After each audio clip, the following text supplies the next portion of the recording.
বিশ্ববাসীর উদ্বেগ এবং নিন্দা সত্ত্বেও গাজায় গণহত্যা থামছে না।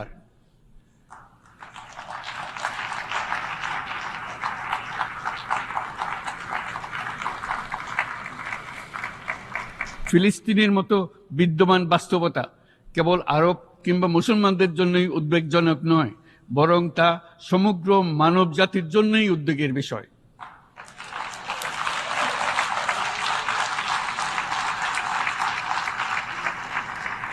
একজন মানুষ হিসেবে প্রত্যেক ফিলিস্তিনির জীবন অমূল্য।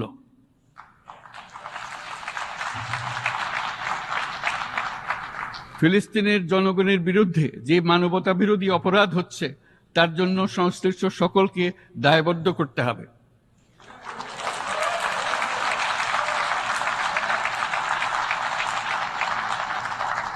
ফিলিস্তিনের জনগণের